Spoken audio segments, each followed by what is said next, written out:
That's right, people. That's right. What you just seen at the beginning of the video was an official promotional video for the new upcoming Moba called Genesis. My name is Pampy, and I'm back at you with an upload. I haven't uploaded in a while. You know, whenever life calls, I go running at it. So, let's get into the video, shall we? Now, the new upcoming Moba is called Genesis. It will be getting released next month in Asia because the studio that's making this game comes from China. So unfortunately, everybody will have to wait. But the good thing about that is, at the earliest, we may get it in May, depending on how well it does in Asia. But at the latest, we're going to get it at June. All right? At the earliest for release, people, in May. At the latest, June. Now, me personally, I feel like they should bring it out in June, so that way they can give it whatever updates they need, fix bugs, adjust certain characters' powers and abilities, anything and everything they need to do, go ahead and do before they release it. So I feel like the release date for this should be June, but that's just me. I know some of y'all are impatient and say, hey, we want it in May, so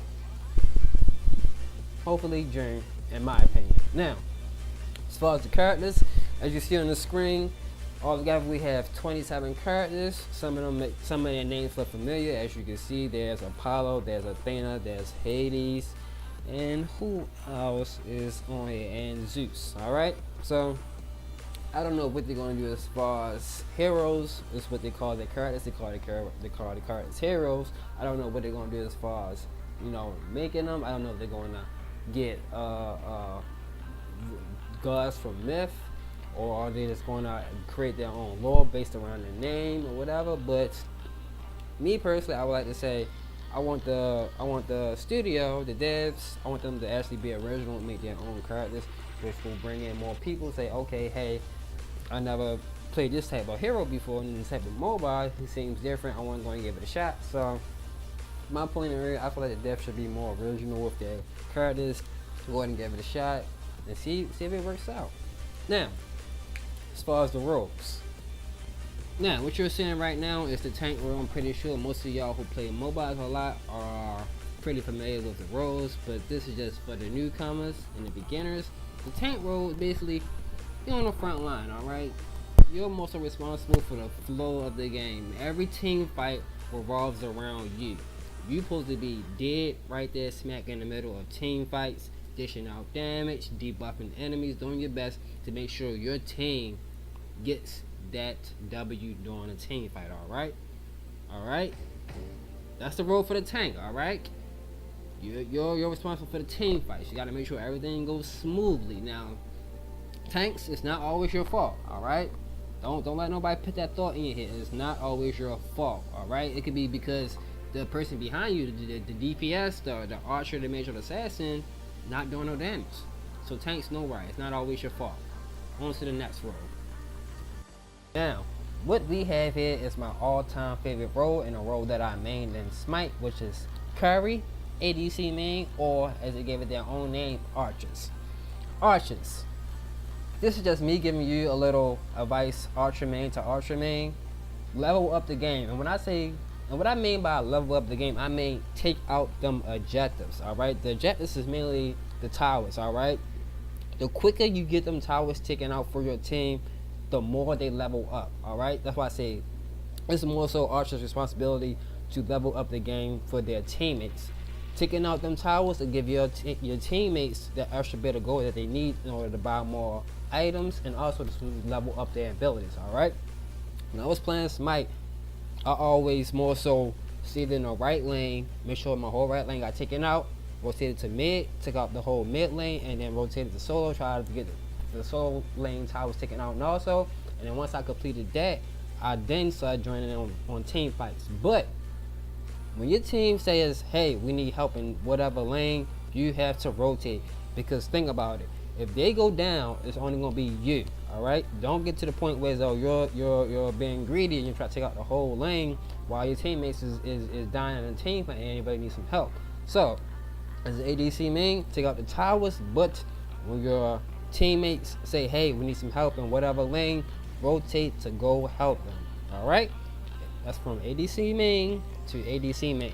Alright, now for the next role. have here is, as y'all can probably already tell, and probably what y'all probably experienced playing MOBAs, is mages, aka the instant lock role. Alright? Mages, what can I say? Y'all pretty straightforward. Y'all more so responsible for picking out that good old burst damage, getting enemies taken out as quickly as possible with your heal attacks, and also your crowd control. So, like I said, mages is pretty straightforward role. You know, you're basically responsible for putting out the damage. A DPS class at its finest. Just put out that damage. Team fights will go smoothly, but not. Hey, they're gonna say my mage isn't doing damage. So, mages, pretty much a role, put out the damage. Ain't really too much to it. Now, on to the next role. Next up is the assassin role. Now, I'm gonna rant here a little bit before I get into a little bit of information about the assassin role. Now, the assassin role, their main responsibility is to farm the jungle. Now, some people in MOBAs feel like every time I'm start losing a lane, it's the jungle's fault that I'm losing a lane because he's not coming over there to gank. Excuse me, he's not coming over there to gank. But it's not his fault. It's your lane or whoever's in your lane fault, because it is your responsibility to defend your lane. Alright? It's your responsibility to defend your lane. It's the jungle's responsibility to farm the jungle and then come to help assist other lanes. So basically, let the jungle farm first and then let him come over there to assist your lane. Don't expect for the jungle to respawn or come from home base and then come directly to your lane.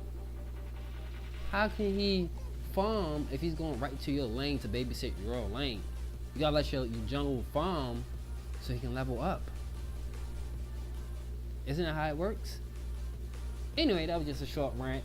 But other than that, yes, these are the 3 assassins. Unfortunately, the assassin role, y'all only get 3 at the moment. But yeah, assassins, y'all more so the pressure on the mages and the ADCs. Y'all put that pressure on them to say, hey, back off, you know, set up ganks. Y'all can be a nuisance sometimes. Trust me, I'm an ADC man. I got 1v1 by a couple assassins. So yeah, assassins, you know, y'all more so for that sneaky ganks, them flanks, the behind the line kills. Like, that is y'all responsibility. Y'all responsible for farming the other enemy's jungle, not just yours. Farm the other enemy's jungle also, so as though their jungle and the whole team in general, their whole jungle is farmed because of you. And if you farm their whole jungle, guess what? They can't level up as fast as your teammates. So you can be brave enough and say, hey, I won't go over there to their jungle and start farming so they won't level up as much. But you gotta be careful, because guess what? You're in their jungle. Now, if their jungle see you and they set up ganks, then sure enough your team will come down on you because you keep down in their jungle. Alright? So be careful, jungles. Alright? Remember, jungle's responsibility isn't to defend lanes, it's to farm the jungle. They will come assist you when they're ready. Alright? Next role. And we have is the support. I just want to say the support role is a very needed role in a lot of games. I understand that we had the tank and the warrior, but the support role is could be the most funnest role for 2 reasons. Excuse me. One, it's because you can build your hero offensively, or 2, you can build him defensively. Like, the support is more so of a backup line of defense or backup line of offense. If you're facing a team that got too much defense, okay, maybe you want to go ahead and get a support that's very good offensively. If they got too much offense, go ahead and get yourself a support that can build defensively.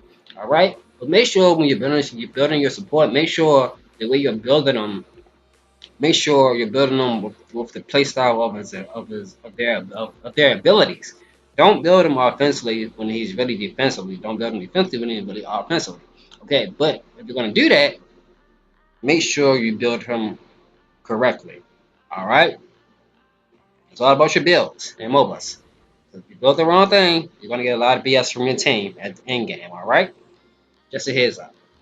So yeah, it's a support role. The support role is basically an extra line of defense or offense. Also debuff the enemy and buff your allies through healing or through an extra set of protections or anything like that. So the support role is for most of the people who say, hey, I want to kind of get a balance in between both. All right. So the support role it is for you. On to the next role. Next up is my all-time favorite role in MOBAs, and that is the warrior role. Let me say something, ladies and gentlemen. We all know that warriors are like second tanks, all right? But you run into them players who have a certain style of play, whereas though they can build their warrior super tanky and also put enough offense on them to do damage that makes you say, okay, he's a warrior. How is he doing this much damage? All right, and that's why I say warriors can be the most dangerous players on the battlefield because they put out the damage that the tank can't. Now, dumping up that damage make anybody back off that team because they're like, okay, this guy's putting out damage and he's still not dying. These type of players are fun to play with and against because you're like, all right, man, this man, he's doing damage. He's doing damage and still tanky. And yeah, that's why I say Warriors will always get love from me. That's my second favorite role. I will always play Warrior like no matter what. That's a role I can't hate because you can bully people, yet it's like they can do nothing about it. Like he's a warrior. Like if you want to try to go attack him back, chances are you're not going to do too much damage, and he's going to be doing a lot of damage on you. So yeah, these are the four warriors that you will be able to play. And like I said, warrior is a good role to play. If you're more so of an aggressive player, you go ahead and pick the warrior. That's for you. That's definitely for you. Now, that's pretty much that's it. I'm going to try to keep y'all updated on the video as far as information and any type of news that's coming out. But yep, the game will be releasing in Asia next month, which is March, and depending on how well it goes, it will come out in May at the latest in June. But I don't know if that's a precise date, but they are aiming to release the game in within the next 3 months, basically. In the next 3 months, we may have this game. So stay tuned for more updates and news about the upcoming new game, Genesis. My name is Pampy. Thanks for watching.